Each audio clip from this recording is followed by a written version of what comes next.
El 26 de noviembre de 2006, Televisa transmitió un homenaje. El homenaje era pregrabado. Lo habían filmado el 17 de octubre, 6 semanas antes. Era una celebración de carrera. Los clips, los artistas, la música, la patadita de la buena suerte. Todo lo que el público recordaba, todo lo que él había construido. Mientras ese homenaje se transmitía, Raúl Velasco estaba en una casa en Acapulco, muriendo. Las cámaras estaban en Televisa, el sonido estaba en Televisa, el aplauso estaba en Televisa. El hombre que había construido todo eso estaba en Acapulco, con su esposa Dorle, con sus hijos, sin micrófonos, sin el foro, sin el grito que lo había definido durante 28 años, sin el aún hay más. Televisa no sabía todavía, o quizás sí.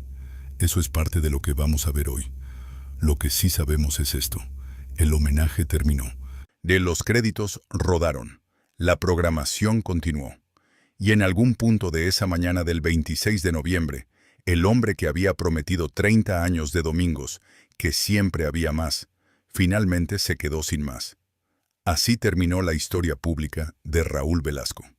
La historia real, la que él mismo llamó su rostro oculto, es diferente. Y eso es exactamente lo que vamos a contar hoy. A los 20 años, llegó a Ciudad de México sin dinero, sin carrera, sin nadie que lo esperara. A los 36, creó el programa más poderoso en la historia de la televisión latinoamericana. A los 46, una niña de 14 años entró a su programa y él decidió convertirla en su favorita. A los 56, era el árbitro absoluto de quién existía en la música de 20 países. A los 64, le dijeron que podía seguir trabajando, en forma gratuita. Da durante 29 años, 1.480 episodios, más de 10.000 horas al aire, 20 países.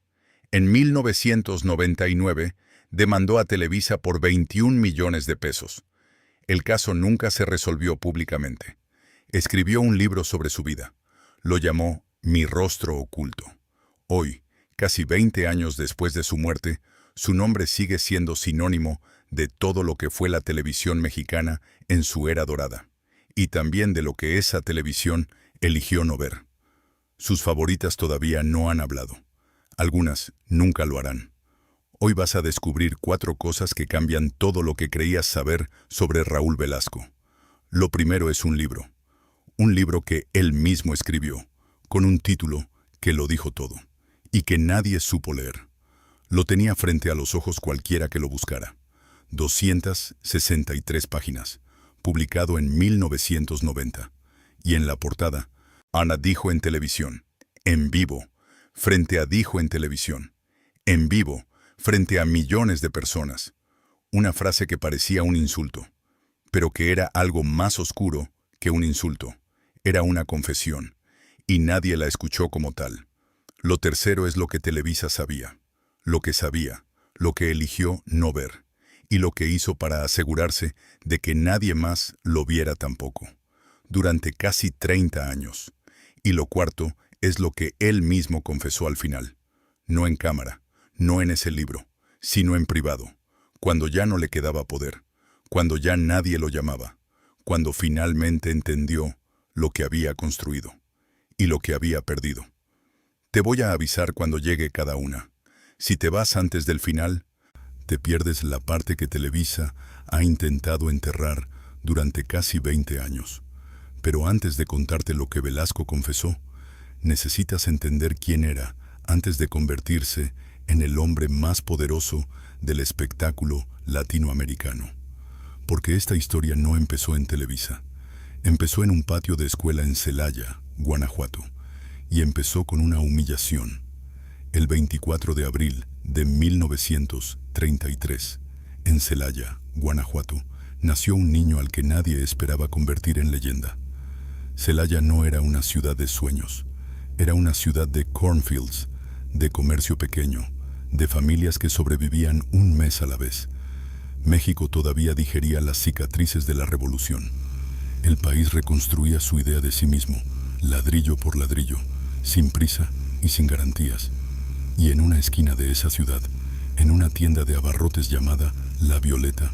Sí, la familia Velasco Ramírez hacía lo que podían. Su padre atendía el mostrador. Su madre hacía lo que hacen las madres cuando no hay mucho: hacer que parezca que hay suficiente. Raúl ayudaba desde que tuvo estatura para alcanzar los estantes. No porque le gustara, porque era lo que se hacía. Los hijos de las familias sin recursos no tenían infancia en el sentido romántico de la palabra. Tenían tareas. La tienda se llamaba La Violeta. Ese nombre lo acompañaría más tiempo del que hubiera querido. El mismo año en que empezó a trabajar en la tienda, empezó a escribir. Un niño que no quería que nadie lo mirara, que no podía parar de hacer cosas para que todos lo notaran. Su padre era el tipo de hombre que se define por lo que hace, no por lo que dice. La Violeta era su universo. Y en ese universo, de él tomaba las decisiones que importaban. Quién tenía crédito y quién no. Quién podía llevarse mercancía hoy y pagar después. Quién era de confianza y quién no. Raúl lo vio hacer eso desde que tuvo uso de razón. El poder de decidir. La autoridad silenciosa de quien controla el acceso a lo que otros necesitan. No era un hombre cruel. Era un hombre de su época y su circunstancia. Pero el modelo que dejó en su hijo no fue el de la generosidad. Fue el del control. Antes de hablar de lo que Raúl Velasco construyó y de lo que destruyó, hay que decir algo que es incómodo de decir, pero necesario. Raúl Velasco, antes de ser el hombre más poderoso del espectáculo latinoamericano, fue un niño aterrado. A los 15 años, con una secundaria terminada y nada más, tomó un autobús a Ciudad de México, sin contactos, sin dinero suficiente, sin nadie esperándolo. Solo la decisión de que lo que había en Celaya no iba a ser todo lo que había en su vida. Hay que ver ese momento con honestidad. Era un muchacho con miedo que apostó todo a una ciudad que no lo conocía y que no tenía ninguna razón para recibirlo. Y lo que Raúl Velasco le dio al mundo, eso también hay que decirlo, sin ironía, sin calificativos, es real e irrevocable. Luis Miguel encontró su público continental desde ese escenario. Thalía se convirtió en Thalía en esos domingos. Juan Gabriel, José José, Vicente Fernández, Alejandra Guzmán, Julio Iglesias llegando a un continente entero, Shakira antes de ser Shakira. Esas carreras existen porque existió siempre en domingo. Eso no es un detalle. Eso es la banda sonora de una generación. El poder que usó para darle voz a esa música fue el mismo poder que usó para silenciar a quienes no cooperaron con él. Y eso es lo que hace que esta historia sea tan difícil de contar. No es la historia de un villano de película. Es la historia de un ser humano que recibió un regalo enorme, la confianza de millones, la plataforma de un continente, y que eligió, un domingo a la vez, usarlo también para otra cosa. Algo que nadie que filmaba la patadita alcanzaba a ver. Entender esto no cambia lo que hizo, pero sí explica cómo se construyó el monstruo. Celaya, aproximadamente 1943. Raúl tiene 10 años. Llega a la escuela con el traje que su madre le puso. Un traje de marinero. Ella lo eligió porque era lo mejor que tenían, porque quería que su hijo se viera bien. Y porque las madres hacen eso. Dan lo que tienen con la intención de proteger. Los otros niños lo están esperando. No hace falta reconstruir el diálogo. Cualquiera que haya sido diferente en una escuela sabe cómo suena. El marinero, el violeto, el apellido de la tienda convertido en insulto. La ropa de su madre convertida en evidencia de lo que él era y de dónde venía. La risa que no para cuando para. Los lunes que se repiten. Raúl no puede quitarse el traje. No puede cambiar el nombre de la tienda. No puede hacer que su familia sea otra. Solo puede pararse ahí, en ese patio, y entender algo que va a tardar décadas en desaprender, si es que alguna vez lo desaprende. En este mundo, los que se ríen son los que deciden, y los que son decididos no tienen recurso. La única protección contra ser decidido es convertirse en el que decide. Eso es todo. Eso fue todo. Una mañana en un patio de escuela en Celaya. Un traje de marinero. Una conclusión que un niño de 10 años sacó y que un hombre de 70 nunca cuestionó. ¿Por qué llamó a su autobiografía Mi rostro oculto? Eso también lo vas a entender. Nunca más. Eso es lo que se dijo. No con esas palabras, quizás. Los niños no hacen juramentos con vocabulario de adultos. Pero la decisión fue esa, en su forma más simple.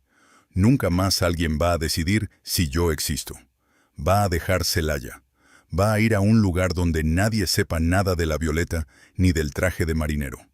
Va a construir algo tan grande, tan visible, tan imposible de ignorar, que nadie nunca más va a tener el poder de hacerlo invisible.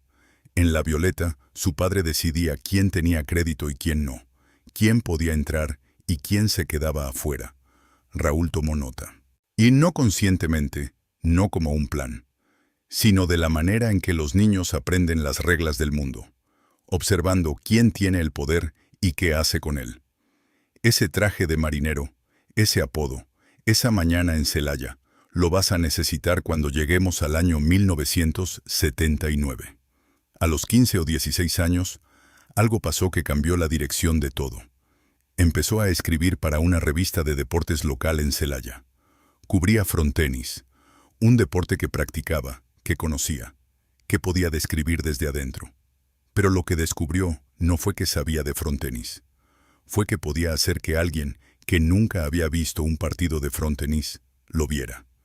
Que podía tomar a una persona, un atleta, un jugador, alguien que existía solo en la cancha local, y hacerlo existir en la mente de un lector que nunca lo había conocido. Eso era el regalo. En la capacidad de hacer que las personas existieran. No era un talento pequeño, era de hecho el talento más poderoso que existe en los medios de comunicación.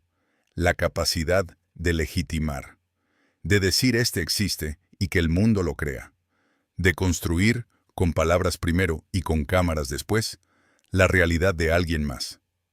Ese regalo, esa habilidad específica, iba a construir una de las carreras más grandes en la historia de la televisión latinoamericana.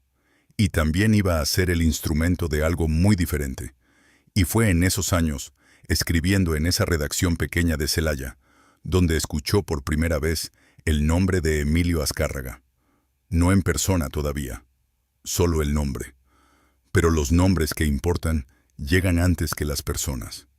A lo mejor tú también sabes lo que es llegar a un lugar y que la gente ya sepa exactamente de dónde vienes.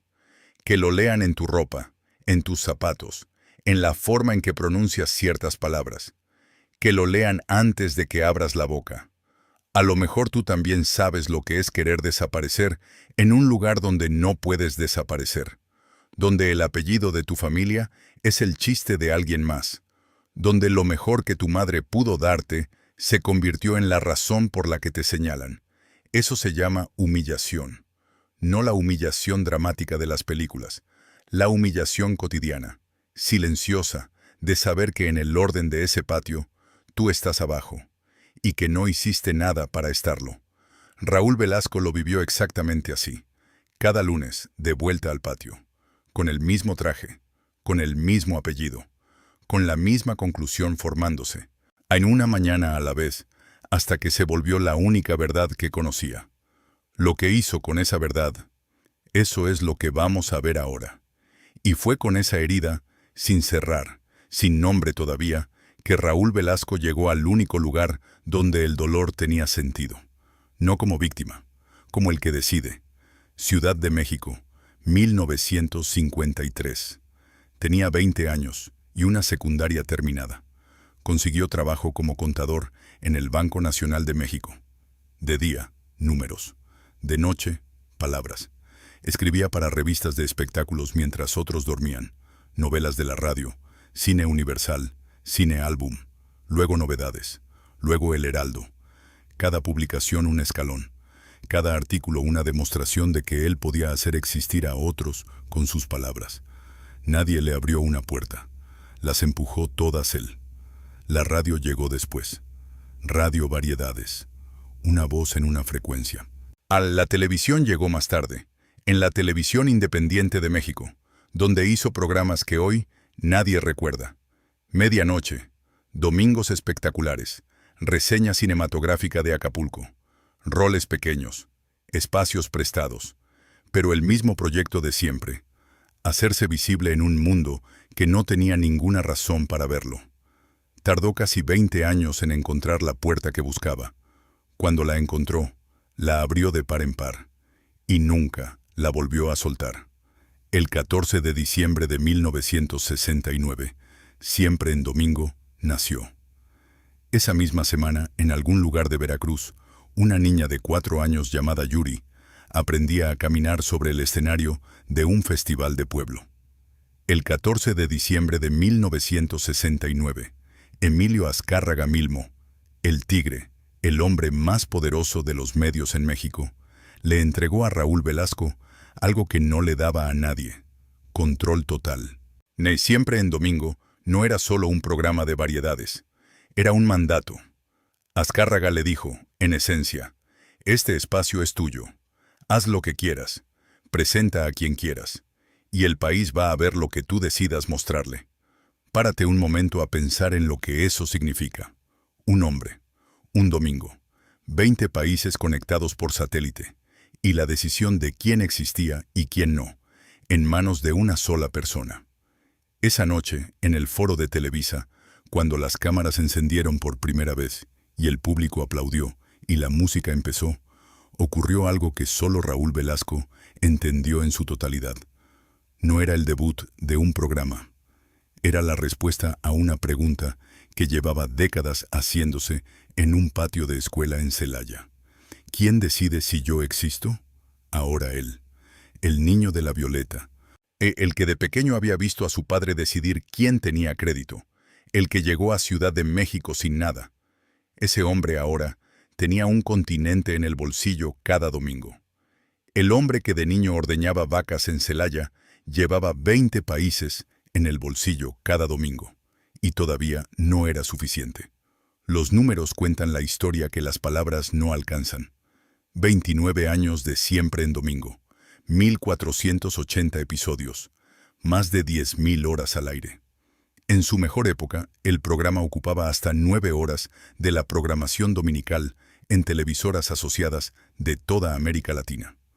No había otro escenario como ese en el continente. No había otra plataforma.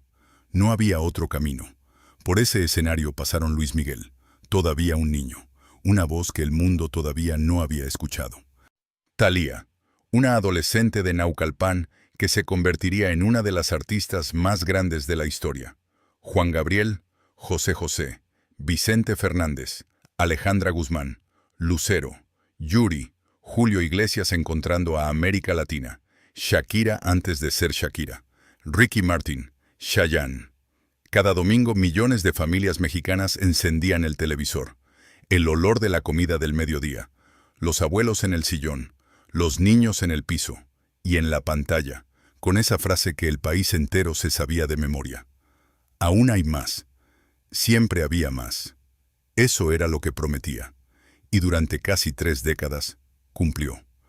Había una persona en Televisa que lo observaba todo y no decía nada. Una persona cuyo nombre vas a reconocer cuando lleguemos al año 1997. Pero algo estaba pasando, debajo de los aplausos y los números, que no salía en las cámaras. Y hacia mediados de los 70, el programa ya era demasiado grande para que nadie lo cuestionara. Y Velasco lo sabía. Lo que empezó como autoridad artística, la facultad de elegir quién aparecía, fue convirtiéndose en algo más personal, más difícil de nombrar. En 1977, un payaso regiomontano llamado Cepillín fue a buscar a Velasco para pedirle una oportunidad de presentarse en su programa. La respuesta que recibió fue esta, textual: aquí no hago estrellas, aquí presento puras estrellas. Cepillín no volvió a pisar ese foro, no porque le faltara talento. Para 1980 era uno de los artistas más queridos de México, sino porque Velasco, según el propio Cepillín, en múltiples entrevistas a lo largo de los años, usó su influencia con Azcárraga para que lo vetaran de Televisa. El show de Cepillín fue cancelado. La llamada llegó mientras el payaso estaba de vacaciones. No fue el único. Johann Sebastian lo buscó en sus inicios. Velasco le dijo que no tenía tiempo para él. Ana Gabriel recibió comentarios que no tenían nada que ver con su música. El grupo Bronco escuchó en vivo y en cadena nacional que su vocalista Lupe Esparza se veía como un gorila. Eso es lo que el público veía y llamaba entretenimiento. Lo que no veía era el mecanismo que lo hacía posible. La patadita de la buena suerte. Ese ritual, ese gesto físico con el que Velasco consagraba a los nuevos artistas, también lo vas a necesitar más adelante. Pero lo que estaba pasando detrás de las cámaras era algo muy diferente a lo que el mundo veía. Y aquí es donde la historia que todos conocen empieza a separarse de la historia real. Atención, y porque aquí llega la primera de las 4 cosas que casi nadie se atreve a contar sobre Raúl Velasco. Lo que el público sabía era esto: un conductor poderoso, a veces cruel, con favoritos visibles y enemigos conocidos.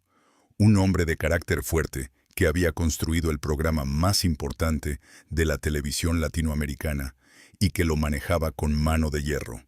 Eso lo sabía todo el mundo. Lo veían cada domingo. Lo que el público elegía no preguntar era diferente. ¿Por qué esas favoritas? ¿Qué costaba ser favorita? ¿Y qué les pasaba a las que dejaban de serlo? El periodista Jorge Carvajal, quien cubrió el espectáculo mexicano durante décadas y que habló de este tema específicamente en su programa En Shock, lo describió en términos muy precisos. No como rumor. Hay como un patrón que personas dentro de la industria conocían y que nadie nombraba en voz alta, porque nombrar las cosas en voz alta tenía consecuencias. Las consecuencias, en ese mundo, las decidía una sola persona. Buscamos el testimonio de Carvajal en los registros disponibles del programa En Shock. Lo que describe no es una anécdota aislada, es un sistema. Primer aviso. Aquí llega la primera promesa. Corría 1979. Yuri tenía 14 años. Yuridia Valenzuela Canseco, la que después sería una de las cantantes más grandes de México, llegó por primera vez al universo de Raúl Velasco, cuando era prácticamente una niña. Velasco tenía 46, 32 años de diferencia. Y desde el primer momento, según los reportes de la época y los rumores que nunca se apagaron del todo, hubo algo en la relación entre ellos que no encajaba exactamente en la categoría de descubridor y artista. Ese año, Velasco impulsó a Yuri para participar en el Festival OTI. Lo que hace que ese dato sea importante no es solo el impulso. Es que Velasco participaba en el Festival OTI en 2 roles simultáneos, como conductor del escenario y como miembro del jurado. El hombre que promovía a Yuri era el mismo hombre que votaba por Yuri. La plataforma y el veredicto en las mismas manos. Piensa en eso un momento. En cualquier industria del mundo, eso se llama conflicto de interés. En el espectáculo mexicano de 1979, se llamaba la manera normal en que funcionaban las cosas cuando Raúl Velasco decidía que alguien era su favorita. Años después, cuando el caso de Sasha Sokol y Luis de Llano abrió una conversación que México había estado evitando, alguien le preguntó a Yuri sobre su relación con Velasco. Su respuesta fue directa. La dijo ella misma, sin que nadie la presionara, en un encuentro con medios. Ay no, nunca en la vida. Don Raúl Velasco fue para mí un papá, y aparte mi mamá cargaba pistola. Por eso decían, mamá gallo, porque mi mamá siempre cargaba con una pistola en la bolsa, y por eso nadie se metía conmigo. Sus palabras exactas, no las mías. Ahora detente un segundo en esa imagen. Una madre que lleva una pistola cargada en la bolsa para que nadie se meta con su hija de 14 años en los pasillos de Televisa. Yuri no describió a su madre como inusualmente protectora. La describió como necesariamente protectora. Y comparó su situación con la de Lucero y Thalía, cuyos madres también las acompañaban siempre. Como si esa fuera la única manera de que una niña navegara ese mundo sin que algo le pasara. La pistola no era una excentricidad. Era un reconocimiento de que el ambiente en el que una niña de 14 años estaba construyendo su carrera era lo suficientemente peligroso como para que su madre no la dejara sola en él. Con nadie. Nunca. Y lo que encontraban las artistas que Velasco elegía como sus favoritas no era solo un micrófono y un escenario. Era una relación, con condiciones. Las condiciones nunca se escribían, nunca se decían en voz alta. Pero todos en Televisa las conocían. La patadita de la buena suerte, ese ritual semanal que millones de familias veían como una bendición. Como el gesto cariñoso de un hombre que creía en los nuevos artistas, tenía otra lectura desde adentro. Era el gesto visible de una decisión que ya se había tomado en otro lugar. En algún lugar fuera de cámara, bajo condiciones que nadie filmaba. ¿Fue eso lo que pasó con Yuri? Ella lo negó, y hay que tomarle la palabra. Pero lo que su negación no borra es lo que describió mientras negaba: un ambiente donde las madres necesitaban pistolas, donde las niñas no podían estar solas, donde el poder de un hombre era lo suficientemente total como para que la única protección disponible fuera una madre con un arma en la bolsa. Eso no es la descripción de una industria normal. Eso es la descripción de un sistema. A lo mejor tú también viste ese programa algún domingo. A lo mejor tú también reíste cuando Velasco le decía algo hiriente a un artista en vivo. Todos reímos. Era el formato. Era lo que hacía el programa emocionante. Esa tensión de no saber qué iba a decir. Esa sensación de que cualquier cosa podía pasar. Nadie preguntó cuánto le costaba al artista quedarse callado en ese momento. Nadie preguntó, porque nadie quería saber la respuesta. Y porque preguntar, en ese mundo, también tenía consecuencias. Lo que acabas de escuchar no es la historia de un hombre poderoso con una joven artista a quien apoyó de manera inapropiada. Eso sería la versión individual. La versión que se puede explicar como una excepción, como un error de juicio, como algo que ocurrió una vez y no define un patrón. El problema es que no ocurrió una vez. En 1979, Yuri tenía 14 años y Velasco era su promotor, Ann su conductor y su jurado al mismo tiempo. Eso está documentado. Lo que Carvajal describió en Shock fue que ese no era un caso aislado. Era la manera en que el sistema operaba para las artistas que Velasco decidía convertir en favoritas. Y las que no querían ser favoritas en esos términos tenían una sola alternativa: desaparecer. Ese nombre, el de la artista que eligió desaparecer antes de ceder, todavía no lo has escuchado en este video, pero lo vas a escuchar en la próxima revelación. Recuerda el nombre de Ilse. Lo vas a necesitar cuando lleguemos a 1992. Ahora entiendes por qué algunas artistas fueron favoritas. Lo que todavía no sabes es lo que le pasó a las que dijeron que no.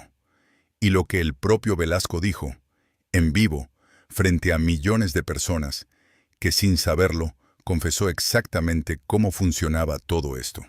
Eso no era todo. Lo que vino después fue aún más oscuro que lo que acabas de escuchar, porque Velasco no sabía todavía que el sistema que había construido ya tenía un nombre, y que ese nombre lo iban a pronunciar décadas después, en un programa de televisión, gracias a una cantante que tomó una decisión en 1992 que le costó todo. Los lunes que siguieron a cada domingo de Siempre en Domingo fueron de una normalidad extraña. Velasco llegaba a Televisa, saludaba al equipo, revisaba la lista de artistas para el próximo programa, hablaba con los productores y tomaba decisiones sobre quién aparecería la semana siguiente y quién no, como si nada hubiera pasado, como si los domingos fueran solo televisión. Lo que el público veía era un conductor excéntrico con mucho poder y poco filtro, un hombre que a veces era brillante, a veces era grosero, siempre era impredecible. Un personaje televisivo de los que ya no existen.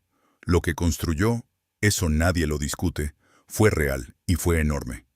Lo que realmente estaba pasando era algo que tenía menos que ver con el carácter de un hombre y más con la arquitectura de un sistema.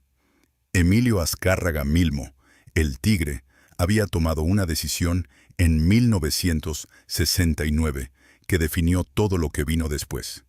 Le dio a Raúl Velasco control absoluto sobre la plataforma más poderosa de la música latinoamericana, sin estructura de supervisión, sin contrapeso, y sin nadie que pudiera decirle que no. No fue un descuido, fue un diseño.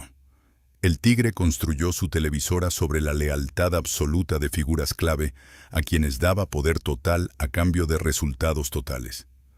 Velasco era la figura clave del entretenimiento musical. El arreglo era simple. Tú decides quién existe, y yo te respaldo sin preguntar cómo. ¿Cuántas veces fue la misma historia? El número exacto tampoco lo sabe nadie. Y eso también es parte de la historia. Un artista sin Siempre en Domingo no podía llenar un estadio en México. Un artista con Siempre en Domingo podía llenar estadios en 12 países. No había ruta alternativa. No había segunda puerta. Velasco no era el guardián de una puerta entre muchas. Era la única puerta que existía. Y las puertas únicas se convierten en armas. No fue un incidente aislado. Fue el sistema operando exactamente como fue diseñado. Un sistema donde la pregunta no era ¿tiene talento?, sino ¿en qué términos? Un sistema donde la carrera de Cepillín podía desaparecer con una llamada telefónica de Velasco a los ejecutivos de Televisa, donde Laureano Brizuela podía terminar en una cárcel mexicana mientras el hijo de Velasco salía ileso, donde una artista podía ver cómo su segundo disco no recibía una sola mención en el programa más importante del continente, y entender, sin que nadie se lo explicara, exactamente por qué. Personas que trabajaron en Televisa durante esos años lo describieron de una forma muy específica. No como algo que ocurría a pesar del sistema, sino dentro de él. El sistema no falló.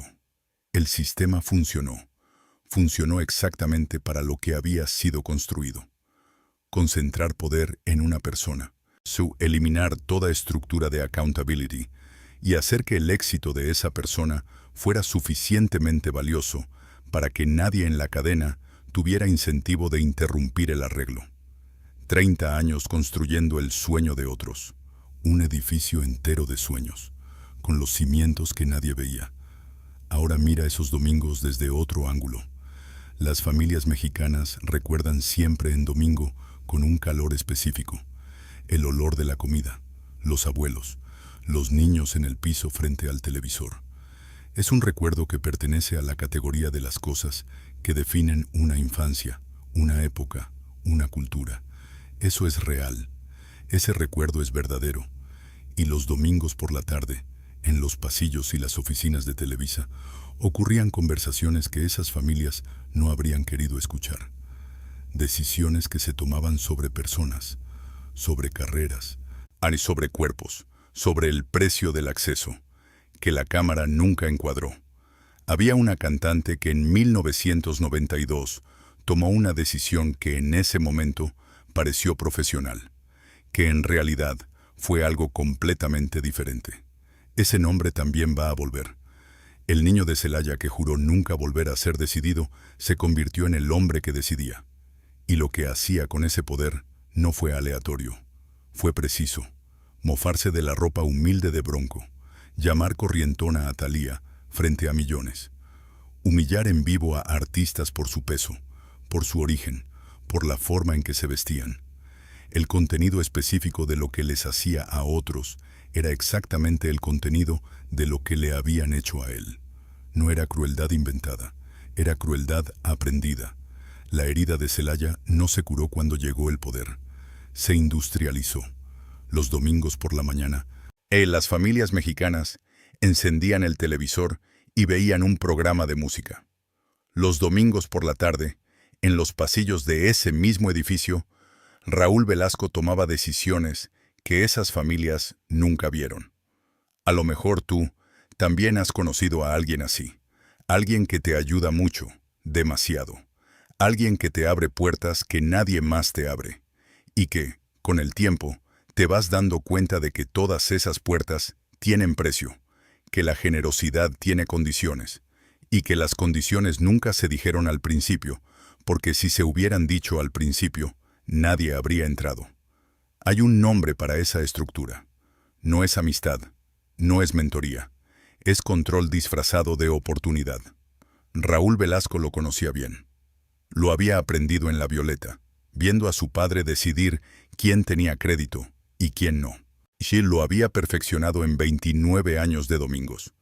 Y las personas que entraron por esa puerta, las que aceptaron las condiciones no escritas, las que aprendieron el idioma del sistema, lo sabían.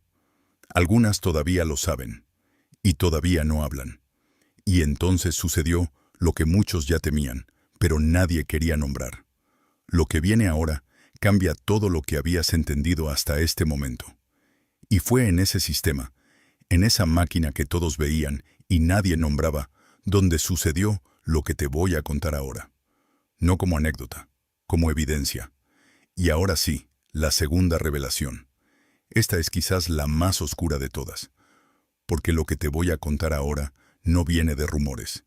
Viene de una entrevista documentada en Televisión Nacional, de un libro que todavía se puede conseguir en línea, y de un periodista que puso su nombre en las acusaciones. El periodista es Jorge Carvajal. El programa es En Shock. El libro es Mi Rostro Oculto, Editorial Diana, 1990, 263 páginas. Cualquiera puede consultarlos. Lo que voy a contarte ahora tiene 3 partes, y las 3 están conectadas por la misma lógica. El poder de hacer existir a alguien es también, exactamente, el poder de hacerlo desaparecer. En 1992, Ilse abandonó Flans, el trío pop que la había lanzado a la fama junto a Mía y Sasha, para iniciar una carrera como solista. Su primer disco se llamó África.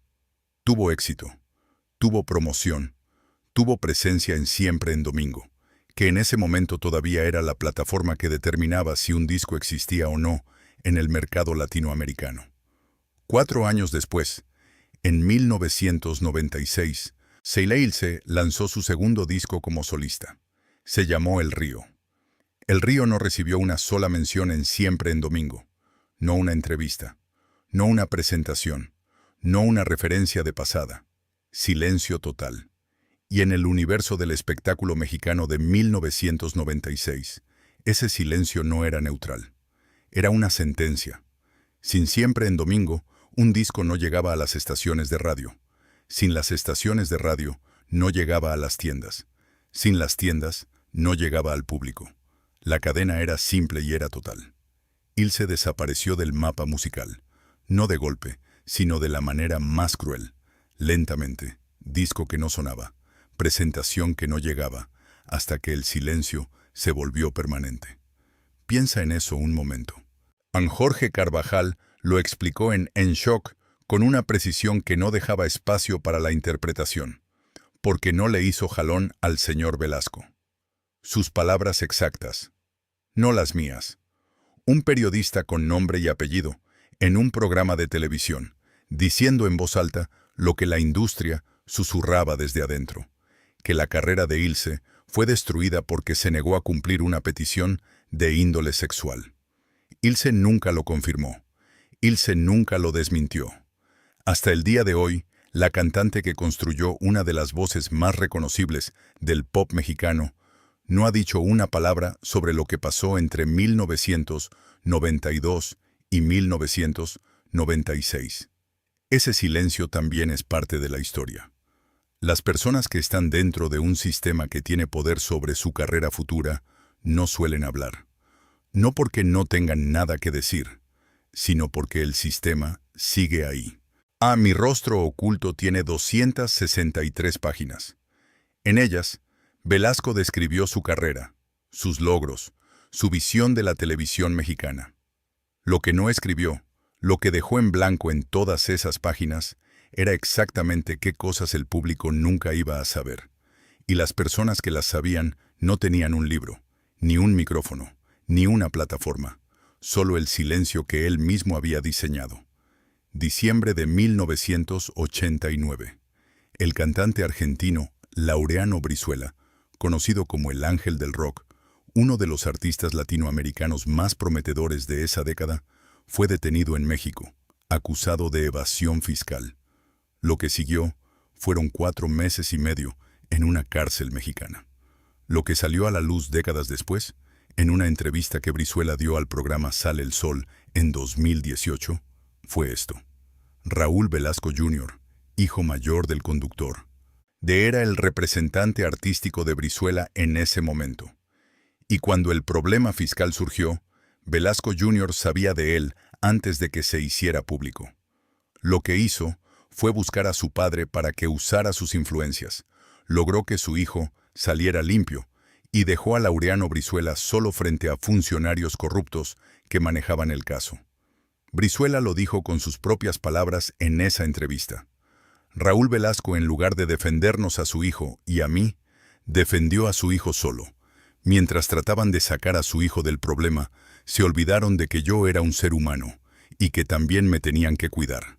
Me dejaron a las manos de estos funcionarios corruptos que manejaban todo el tema fiscal. 4 meses y medio. Un hombre en una cárcel mexicana. Mientras el hijo del conductor más poderoso de la televisión latinoamericana salía ileso.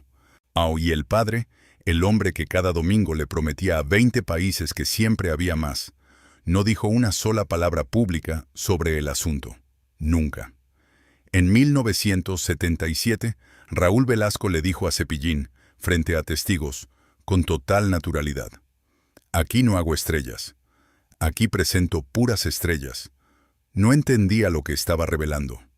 Porque si en Siempre en Domingo solo se presentaban estrellas ya hechas, si ese era el estándar, si esa era la regla, entonces alguien tenía que hacerlas antes, en algún lugar, antes del escenario, antes de las cámaras, bajo condiciones que nadie filmaba y que él nunca describió en las 263 páginas de su libro. La frase que parecía arrogancia era, en realidad, la descripción más honesta que Velasco dio de cómo funcionaba su sistema. Las estrellas no se hacían en el programa, se hacían en el proceso de convertirse en su favorita. Y ese proceso, sus condiciones, sus costos, lo que ocurría en él, era exactamente su rostro oculto, el que puso en el título del libro sin saber que lo estaba confesando. Las 3 historias que acabas de escuchar no son coincidencias que ocurrieron en el mismo programa. Son la misma historia contada 3 veces con distintos nombres: Yuri, Ilse, Brizuela.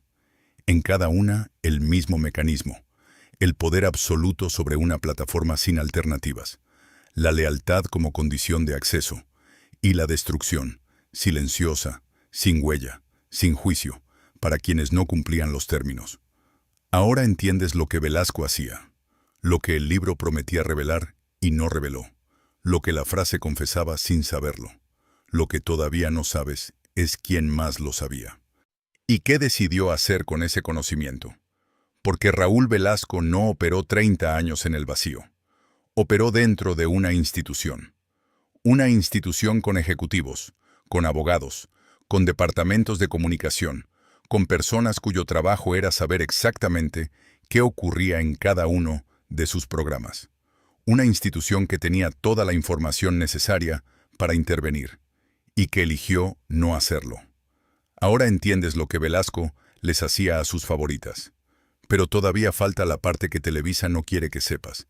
Lo que la institución sabía, lo que la institución protegió, y lo que esa protección le costó a las personas que estaban del otro lado de la puerta. Para entender cómo fue posible que todo esto ocurriera durante 30 años sin que nadie lo detuviera. Hay que entender lo que pasó el día en que el sistema finalmente se volvió contra el hombre que lo había construido. Porque nada de lo que te voy a contar fue un accidente. Para entender lo que viene, hay que alejarse de las artistas, de los programas, de los contratos, y mirar el momento exacto en que el sistema que Velasco había construido empezó a destruirlo a él. Porque lo que acabas de escuchar no fue el final. Fue lo que hizo que el final fuera inevitable. Diciembre de 1997. Una sala en las oficinas de Televisa, Ciudad de México. Emilio Azcárraga. Jean tiene 29 años Lleva menos de un año en la presidencia de Televisa, cargo que heredó cuando murió su padre, Emilio Azcárraga Milmo, el Tigre, el hombre que en 1969 le había dado a Raúl Velasco el poder absoluto sobre la plataforma más grande de la música latinoamericana. El hijo no tiene la misma visión que el padre. El hijo quiere modernizar, quiere refrescar contenidos, quiere una Televisa del siglo XXI. Raúl Velasco tiene 64 años, lleva 28 al aire. Lleva casi una década lidiando con una enfermedad que lo obliga a ausentarse con más frecuencia, que reduce sus horas en pantalla, que le roba la energía que el programa requiere. El aire en esa sala es frío, la luz de oficina fluorescente. Dos hombres sentados, uno que construyó 30 años, uno que tiene 29 y que no necesita lo que el otro construyó para existir. La reunión no dura mucho. Azcárraga Jean le explica que los tiempos han cambiado, que el programa necesita renovarse, que Velasco puede seguir siendo parte de Televisa si lo desea. La empresa lo valora, la empresa le tiene afecto. La empresa reconoce lo que construyó, pero el salario no va a continuar como hasta ahora. Puede seguir trabajando, en forma gratuita. Y entonces Velasco entiende algo que lleva 29 años sin querer entender. ¿Qué? Grábate eso. El representante legal de Velasco lo describió después, con precisión jurídica, a la prensa. Azcárraga Jean le notificó que quedaba despedido de manera verbal, no por escrito, lo cual es ilegal bajo la Ley Federal del Trabajo mexicana. La empresa nunca emitió comunicado, nunca respondió preguntas. El silencio institucional que había protegido a Velasco durante 30 años ahora lo rodeaba a él. Velasco espera 2 meses antes de hacer el anuncio público. El 19 de abril de 1998, siempre en domingo transmite su último programa. Está presente en el foro. De pie en el escenario, donde lanzó a Thalía, de donde Luis Miguel cantó por primera vez para un público continental, donde la patadita de la buena suerte se convirtió en el ritual más codiciado del espectáculo latinoamericano. 1.480 programas, más de 10.000 horas, 28 años y medio de domingos. El programa termina, los créditos ruedan, el público aplaude, las cámaras se apagan, y en ese momento, en ese silencio específico que sigue al último aplauso, Raúl Velasco intenta hacer lo que siempre había hecho: convencer, explicar su valor, demostrar que todavía es necesario. La misma habilidad que había usado para lanzar 10.000 carreras, esa capacidad de hacer que alguien exista en la mente de un público, de construir relevancia donde antes no había nada, la aplica ahora a su propio caso. No funciona. Nunca ha funcionado cuando el poder real ya tomó su decisión. En julio de 1999, Velasco presenta una demanda contra Televisa. 21 millones de pesos, casi 2 millones de dólares. Su abogado argumenta despido injustificado. Pide reinstalación o liquidación. Los documentos existen en los registros públicos. Televisa no comenta. La empresa que durante 30 años había manejado cada aspecto de la imagen de Velasco, que había decidido qué se decía, qué no se decía, cómo se encuadraba, cómo se presentaba, aplica ahora el mismo mecanismo a su salida. El silencio como política. Velasco se va a Acapulco. La casa está ahí. El mar está ahí. Los libros que va a escribir todavía no existen. El programa de radio que va a intentar relanzar su carrera todavía no ha fracasado. Hay tiempo todavía, 8 años más, aunque él no lo sabe, antes de que todo termine. Pero el escenario ya no existe. El foro está oscuro. Los artistas que construyó siguen trabajando, siguen llenando estadios, siguen siendo las estrellas que él presentó hace décadas. Ninguno llama, o casi ninguno. Y aún en ese momento, en esa casa en Acapulco, en esa primera semana sin programa, sin cámaras, sin el peso de 20 países sobre los hombros, Velasco sigue siendo el hombre que decidía. Sigue pensando en términos de poder, de acceso, de quién tiene la puerta y quién no. La misma habilidad, el mismo idioma, el único mundo que conocía. No sirvió de nada, nunca iba a servir, porque el poder que él había ejercido durante 30 años nunca le había pertenecido. Era prestado, y Azcárraga Jean acababa de pedirlo de vuelta. En Celaya, y un niño en un patio de escuela entendió que el mundo se divide entre los que deciden y los que son decididos. En una sala de Televisa en 1997, ese mismo niño, ahora con 64 años, ahora con el nombre más conocido de la televisión latinoamericana, descubrió que la división nunca fue permanente, que los que deciden también pueden ser decididos, que la única diferencia es cuánto tiempo te toman para hacerlo. Eso fue lo que el mundo vio. Lo que el mundo no vio fue lo que lo había hecho posible. Pero lo que nadie te contó, lo que Televisa no quería que supieras, fue esto. Raúl Velasco no operó 30 años en el vacío. Operó dentro de una institución con 700 empleados, con departamentos jurídicos, con ejecutivos que leían los contratos de cada artista, con productores que sabían exactamente qué ocurría en cada grabación, en cada reunión, en cada relación entre el conductor y las artistas que pasaban por ese foro. Una institución que tenía toda la información necesaria para actuar.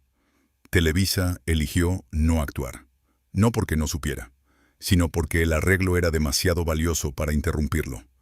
Buscamos los registros públicos de la relación entre Velasco y Televisa durante sus últimos 10 años al aire. Lo que encontramos no fue un contrato publicado. Esos documentos siguen sin estar disponibles al público. Lo que encontramos fue lo que sí está documentado. La demanda de 1999, los comunicados de prensa de la época, las entrevistas que Velasco dio en sus últimos años, y el patrón de comportamiento institucional de Televisa ante los señalamientos sobre el conductor. El patrón es consistente. Siempre fue el mismo. En todos los casos, silencio. Cuando Cepillín habló públicamente sobre el veto, Televisa no respondió. Cuando Laureano Brizuela describió su experiencia en la cárcel y el abandono de los Velasco, Televisa no respondió. Cuando Jorge Carvajal hizo sus señalamientos sobre la estructura de favores en Siempre en Domingo, Televisa no respondió. Cuando Velasco mismo demandó a la empresa por despido injustificado, Televisa respondió solo a través de abogados, en documentos que nunca se hicieron públicos. El silencio no fue un descuido, fue una política, y esa política funcionó exactamente como fue diseñada. Protegió el sistema mientras el sistema producía resultados, y luego protegió a la institución cuando el sistema ya no era necesario. En personas que trabajaron en los pasillos de Televisa durante los años de Siempre en Domingo, describieron el ambiente de aquella época en términos que se repiten con una consistencia llamativa. Todos sabían que había cosas que no se preguntaban, no porque no hubiera respuestas, sino porque las preguntas tenían consecuencias y las respuestas no tenían destino. No había mecanismo para llevarlas a ningún lado. No había persona dentro de la institución cuyo trabajo fuera recibirlas. La máquina no tenía esa pieza. La pieza nunca fue instalada. Emilio Azcárraga Jean asumió la presidencia de Televisa en 1997 tras la muerte de su padre. En los 9 años que transcurrieron entre la salida de Velasco y la muerte del conductor en 2006, Azcárraga Jean no hizo ninguna declaración pública sobre el legado de Velasco, ni cuando Velasco demandó a la empresa, ni cuando la prensa comenzó a hacer preguntas sobre los señalamientos de Carvajal, ni cuando Velasco murió en noviembre de 2006 y Televisa transmitió el homenaje pregrabado que habían filmado semanas antes. 9 años, silencio total. Un hombre que había construido el programa más importante de la historia de Televisa. El hombre que había sido la cara del entretenimiento latinoamericano por casi 3 décadas. Y el presidente de la empresa que lo había lanzado, que se había beneficiado de todo lo que construyó, que lo había despedido verbalmente para no dejar registro escrito, ese hombre no tuvo nada que decir. El silencio habla más que cualquier cosa que yo te pueda decir. Raúl Velasco había prometido de niño que nunca nadie volvería a decidir si él existía. que iba a construir algo tan grande, tan visible, tan imposible de ignorar, que la pregunta misma perdería sentido. Y a los 64 años, en una sala de Televisa, descubrió que esa promesa había sido exactamente la trampa, que todo lo que construyó, el programa, el poder, los 20 países, los 1480 domingos, lo construyó sobre tierra que nunca fue suya, que el poder de decidir quién existía se lo habían prestado, y que las deudas prestadas se cobran. El niño de Celaya hizo una promesa que cumplió durante 30 años, y que se rompió en 20 minutos en una sala de Ciudad de México.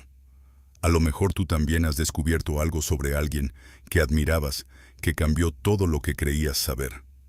No sobre lo que hicieron, mas sino sobre lo que eran, sobre la distancia entre la imagen y la persona, sobre lo que elegimos no ver cuando la imagen nos gusta lo suficiente. Eso tiene un nombre. Se llama complicidad del espectador. Y todos los que encendieron el televisor un domingo y rieron cuando Velasco humilló a alguien en vivo, todos los que vieron la patadita y la aplaudieron, participaron de algo que no entendían del todo. No porque fueran malos, sino porque el sistema estaba diseñado para que no preguntaran. Ahora entiendes por qué el sistema duró 30 años. Lo que todavía falta es lo más importante. Lo que Velasco confesó al final, cuando ya no le quedaba poder, cuando la institución que lo había construido ya no tenía uso para él, cuando finalmente entendió lo que había perdido. Y ahora sí, llegamos a lo que cambió todo para siempre. Eso fue hace casi 30 años. Lo que pasó desde entonces no fue una recuperación. Fue una cuenta regresiva. 8 días después del último programa de Siempre en Domingo, el mundo siguió. Los domingos continuaron. Las familias siguieron encendiendo sus televisores. Televisa siguió transmitiendo. Las estrellas que Velasco había lanzado siguieron llenando estadios. Raúl Velasco siguió también. En apariencia. Se fue a Acapulco. Intentó relanzar su carrera con un programa de radio que no encontró el mismo alcance que la televisión. Escribió. Concedió entrevistas ocasionales en las que defendía su legado con una insistencia que, vista desde afuera, tenía algo de desesperada, como el hombre que no puede dejar de explicar su valor a una audiencia que ya tomó su decisión. En 1999, su hígado falló. El trasplante que necesitaba tardó en llegar. Cuando llegó, sobrevivió, pero la operación dejó secuelas que lo acompañaron hasta el final. El día que Televisa transmitió el homenaje pregrabado, Raúl Velasco estaba en esa casa en Acapulco, muriendo. El homenaje era de octubre. Él murió en noviembre. Nadie en Televisa dijo que el hombre al que estaban homenajeando ya no tenía meses, tenía días. Los artistas a los que había lanzado, Thalía, Luis Miguel, Juan Gabriel, Alejandra Guzmán, decenas más, no vinieron a Acapulco. Algunos mandaron mensajes, algunos no mandaron nada. La cantante Crystal, que lo visitó en sus últimos años, fue una de las pocas que habló públicamente sobre lo que encontró. Y lo que describió fue un hombre que sabía exactamente lo que había perdido. Mucha gente le había dado la espalda. Sus palabras, no las mías. Si las favoritas que habían construido sus carreras sobre la plataforma que Velasco controlaba, las que habían aprendido el idioma del sistema, las que habían pagado el precio del acceso, tampoco estaban. El sistema que las había unido a él era un sistema de poder. Y el poder, cuando se termina, no genera lealtad, genera distancia. Hoy, Thalía tiene 62 años y es una de las artistas más influyentes de América Latina. Yuri tiene 59 y sigue llenando teatros. Luis Miguel acaba de terminar una gira que rompió récords. Sus nombres existen, en parte, porque un hombre en Celaya se prometió a sí mismo que nunca más nadie iba a decidir si él existía. Esa es la ironía que cierra el círculo. Ellos siguen existiendo. Él dejó de existir en los pasillos de Televisa en 1997. El 26 de noviembre de 2006. De Raúl Velasco murió en su casa en Acapulco. Tenía 73 años. Murió de complicaciones cardíacas relacionadas con el trasplante de hígado, la hepatitis C, que lo había acompañado desde una transfusión de sangre contaminada a mediados de los 80. Murió con su esposa Dorle, con sus hijos, sin cámaras, sin él. Aún hay más. Sus favoritas todavía no han hablado. Algunas nunca lo harán. El sistema que protegió a Velasco durante 30 años sigue siendo el mismo sistema que las protege a ellas ahora. No del recuerdo, sino de las consecuencias de nombrarlo. Y ahora, con todo lo que sabes, es el momento de llegar a lo que quedó sin decir. Lo que nunca se dijo en público. Lo que cambia cómo se ve todo lo demás. Y ahora llegamos a la cuarta y última revelación. La que te prometí al principio. Si has llegado hasta aquí, de esto es para ti. Cuarta promesa. Lo que Velasco confesó al final, cuando ya no le quedaba poder. Acapulco, entre 2002 y 2006. Los últimos años. Cristal, cantante mexicana, artista de regional y balada, una de las pocas figuras del espectáculo que mantuvo contacto con Velasco en sus años de retiro. Lo visitó en esa casa más de una vez. Lo que encontró no era el hombre que había construido siempre en Domingo. Era un hombre mayor, enfermo, que sabía exactamente cómo termina la historia de los que construyen imperios sobre el poder de otros. Lo que Cristal describió públicamente fue esto. Mucha gente le había dado la espalda. Eso es todo lo que dijo. Eso es todo lo que eligió decir en público. Lo que no dijo, lo que quedó en esa casa en Acapulco, en esas conversaciones que no fueron grabadas, y en ese silencio que no tiene archivo, fue el inventario completo de lo que un hombre entiende cuando ya no hay nadie mirando. Cuando las cámaras se apagaron hace 8 años y no van a volver. Cuando los teléfonos no suenan con la frecuencia que solían sonar. Cuando el único espejo disponible es el de la memoria. Piensa en eso un momento. Raúl Velasco pasó 29 años siendo el árbitro de quien existía en la música de 20 países. Lunes a sábado, preparando el programa. Domingo, ejecutando la decisión. Y en esos domingos, en esos 1480 programas, construyó algo que el continente entero vio. Construyó también algo que el continente entero eligió no ver.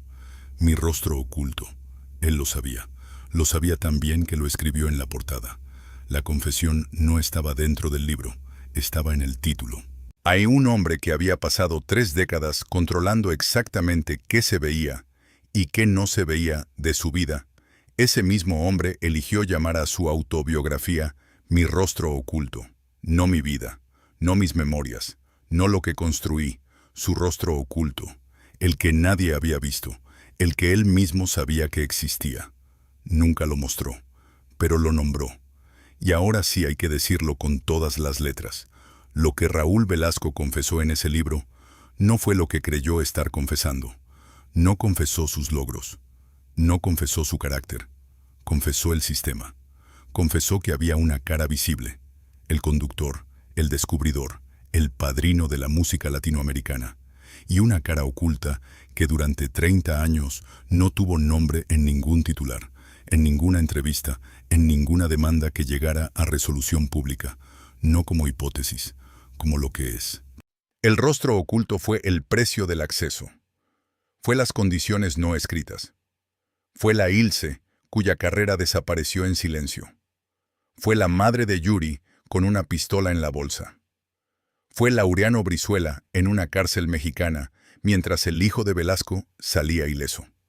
Fue los artistas humillados en vivo que no podían responder, porque el hombre que los humillaba era el mismo hombre que decidía si volvían a pisar ese escenario. Fue todo eso, durante 30 años, con el respaldo de una institución que sabía y que eligió, domingo a domingo, que el arreglo era demasiado valioso para interrumpirlo. Raúl Velasco pasó 29 años decidiendo quién existía en la música latinoamericana. Construyó el instrumento más poderoso de legitimación cultural que el continente había visto. Y al final, en ese instrumento, esa capacidad de hacer existir a alguien con la sola autoridad de su presencia en pantalla, fue lo que Azcárraga Jan le quitó en 20 minutos. El hombre que hacía existir a otros descubrió que su propia existencia también era prestada. Eso es lo que hace que esta historia sea difícil de sostener con comodidad. Porque la persona que fue despojada del poder, la persona que murió en Acapulco, con mucha gente que le había dado la espalda, era también la persona que durante 30 años había despojado a otros de sus carreras, de sus dignidades, de su capacidad de decir que no sin consecuencias. Víctima y victimario en el mismo cuerpo, herida y arma en la misma mano. El niño de Celaya que prometió nunca volver a ser decidido, que construyó todo un continente de poder sobre esa promesa, hoy y que al final fue decidido de todas formas. Hasta que llegó el día en que Emilio Azcárraga Jan le dijo que podía seguir trabajando, en forma gratuita. Y el hombre que durante 29 años había sido el único árbitro de quién existía, descubrió que ya no existía. Recuerda el traje de marinero en Celaya. Recuerda la patadita de la buena suerte. Recuerda el título del libro. Recuerda a Ilse. Todo eso te lo prometí al principio. Todo llega aquí. Pero la historia no termina aquí. Porque lo que la historia de Raúl Velasco realmente dice es algo que va mucho más allá de su nombre. Es algo sobre el poder, sobre lo que le hace a las personas que lo tienen y sobre lo que nos hace a nosotros, que lo vimos ejercerlo, que lo aplaudimos, que encendimos el televisor cada domingo y le dijimos que siempre había más. Después de todo esto, el mundo siguió. Eso es lo primero que hay que aceptar, que el mundo no para. Los domingos siguieron. Las familias mexicanas siguieron encendiendo sus televisores. Las canciones que se lanzaron en ese escenario siguen sonando en las radios de toda América Latina. Y Televisa siguió siendo Televisa, con otros conductores, con otros programas, con otros domingos, como si los 30 años de Siempre en Domingo hubieran sido solo un capítulo en una historia mucho más larga. El 26 de noviembre de 2006, Televisa transmitió un homenaje. El homenaje era pregrabado. Lo habían filmado el 17 de octubre, 6 semanas antes de que Velasco muriera. Era una celebración de su carrera. Los clips, los artistas, la música, la patadita. Todo lo que el público recordaba, todo lo que había construido. Mientras ese homenaje se transmitía, Raúl Velasco estaba en una casa en Acapulco, muriendo. Eso es lo que sabemos ahora que no sabíamos al principio. No solo que el homenaje se transmitió mientras él moría, sino porque eso es exactamente la imagen con la que termina esta historia. Televisa lo despidió con una imagen que ellos mismos construyeron, en un momento que ellos mismos eligieron, con el mensaje que ellos mismos aprobaron. Velasco no tuvo voz en ese homenaje. Igual que las artistas que pasaron por su programa, no tuvieron voz en lo que se decía de ellas. El sistema que construyó terminó aplicándose a él. Todo empezó en un patio de escuela en Celaya, alrededor de 1943. Un niño en un traje de marinero, los otros niños esperando. El apodo que no se puede quitar porque viene del apellido de tu familia. Y el niño entendió. El mundo se divide entre los que deciden y los que son decididos. La única salida es convertirse en el que decide. Construyó 30 años de poder sobre esa conclusión. Usó ese poder para hacer existir a miles de artistas. Usó ese poder para destruir a los que no cumplían sus condiciones. Usó ese poder para humillar en vivo lo que él mismo había sido de niño. Los que venían de abajo, los que no tenían la ropa correcta, los que no pertenecían todavía. Y al final, en una sala de Televisa, alguien con más poder que él tomó la decisión. El niño de Celaya nunca dejó de estar en ese patio. Lo que esta historia revela no es solo la historia de un hombre.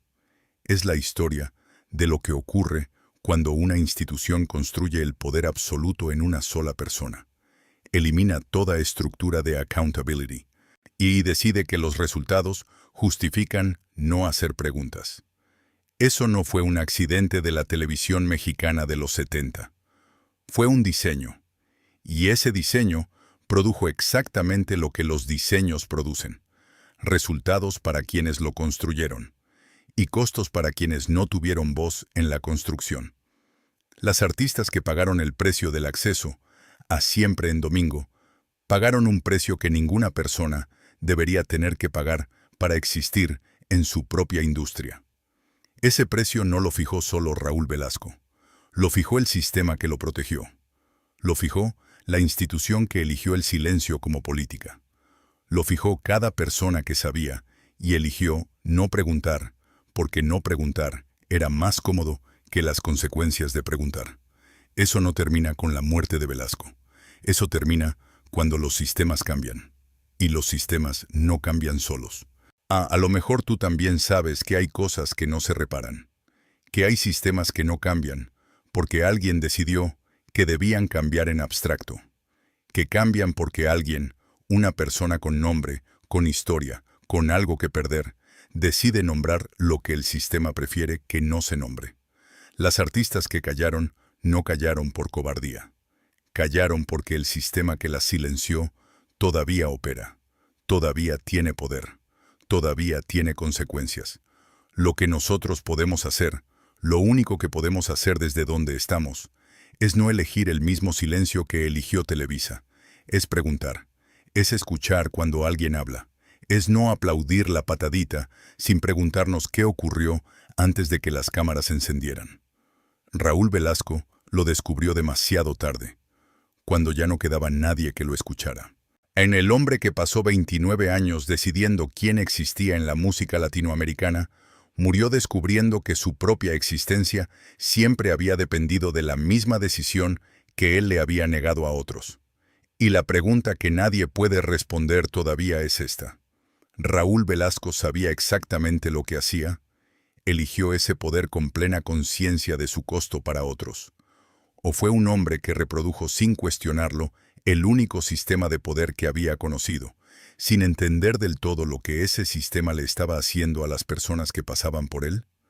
Hay evidencia para las dos respuestas, y la historia no resuelve cuál es la verdadera. Raúl Velasco, quien durante 29 años fue el árbitro absoluto de la existencia musical en 20 países, quien lanzó las carreras de Luis Miguel, Thalía, Juan Gabriel y miles más. Ahí murió el 26 de noviembre de 2006 en Acapulco, con mucha gente que le había dado la espalda, mientras Televisa transmitía el homenaje que habían filmado 6 semanas antes. Sus favoritas nunca hablaron. El libro tiene 263 páginas y sigue sin decir lo que prometió decir. El sistema que lo construyó siguió operando. Mi rostro oculto. El 26 de noviembre de 2006, en Acapulco, el hombre que había prometido de niño que nunca nadie volvería a decidir si él existía, murió exactamente como temió morir, decidido por otros, invisible para los que construyó, transmitido en diferido por la institución que lo borró. 1933. Nació en Celaya, Guanajuato, hijo de una tienda de abarrotes llamada La Violeta. 1953. A los 20 años, llegó a Ciudad de México sin contactos y sin dinero. 1953 a 1969. Da 16 años escribiendo para revistas, trabajando en radio, actuando en programas que nadie recuerda. 16 años empujando puertas.